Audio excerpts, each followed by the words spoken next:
श्रीमद् वाल्मीकि रामायण में 3 विश्लेष भगवान श्री राम और श्री जानकी जी के हुए, 3 वियोग हुए। ध्यान से सुनेंगे। 3 बार जानकी जी राम जी से बिछड़ी। पहली बार अरण्य कांड में जब रावण अपहरण करके ले गया।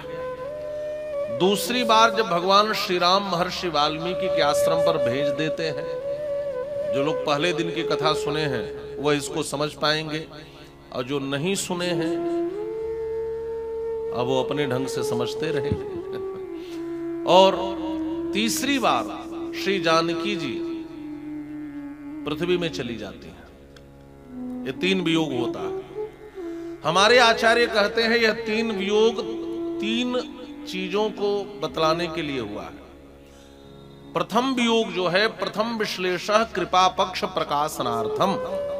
पहला वियोग कृपा पक्ष को प्रकाशित करने के लिए हुआ। दूसरा वियोग पारतंत्र को प्रकट करने के लिए हुआ, और तीसरा वियोग अनन्यार्हत्व को प्रकट करने के लिए हुआ। अब पारतंत्र और अनन्यार्हत्व की व्याख्या फिर कभी होती रहेगी। ये प्रथम विश्लेष को आप ध्यान से समझेंगे। श्री जानकी जी कृपा करने के लिए लंका को जा रही हैं। ये पहला वियोग जानकी जी की कृपा को प्रकट करने के लिए है। जानकी जी की कृपा क्या है? देखिए, भगवान ने हर जगह शर्त रखी है जीवों के समक्ष। यदि मुझे प्राप्त करना चाहते हो तो गीता में क्या शर्त है? सर्वधर्मान् परित्यज्य मामेकं शरणं व्रज अहं त्वा सर्व पापेभ्यो मोक्षयिष्यामि मा शुच।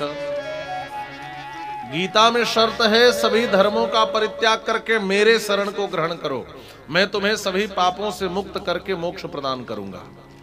श्रीमद् वाल्मीकि रामायण में भी शर्त है, सकृदेव प्रपन्नाय तवास्मीति च याचते अभयम सर्वभूतेभ्यो ददाम्ये तद्व्रतम मम। एक बार मेरे शरण में आकर कहो कि प्रभु मैं आपका हूं, मैं अभयता प्रदान कर दूंगा। श्री रामचरितमानस में भी शर्त है, निर्मल मन जन सो मोहि पावा मोहि कपट छल छिद्र न भावा। जिसका मन निर्मल होगा वही मुझे प्राप्त कर सकता है। हर जगह शर्त है। अच्छा, जो सभी धर्मों का परित्याग करके भगवान के शरण में न आए उसका उद्धार कैसे होगा? जो शरण में आकर के यह न कह पाए कि हे प्रभु मैं आपका हूं, उसका उद्धार कैसे होगा? और जिसका मन निर्मल नहीं है वो भगवान को कैसे पाएगा? एक बड़ा प्रश्न है। मन को निर्मल करने का कोई उपाय है? तन को निर्मल करने के लिए तो तमाम उपाय हैं, और आप कर रहे हैं। हाँ, हमारे तिवारी जी बता रहे हैं कि कभी डब लगाओ, कभी पियर्स लगाओ, कभी लक्स लगाओ, है ना, तमाम उपटन लगाओ, सब लगाओ, तन तो निर्मल हो जाएगा। मन को निर्मल करने का क्या उपाय है? कोई ऐसा साबुन है जिसको लगा दो मन निर्मल हो जाए? कोई ऐसा उपाय है? तो गोस्वामी जी तो बड़ी सुंदर बात कहते हैं, मानसकार के शब्दों में देखते हैं।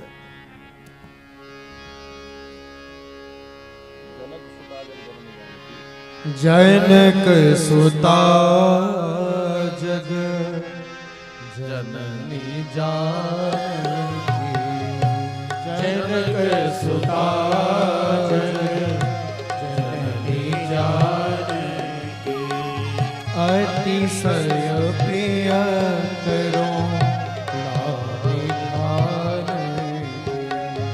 अतिशय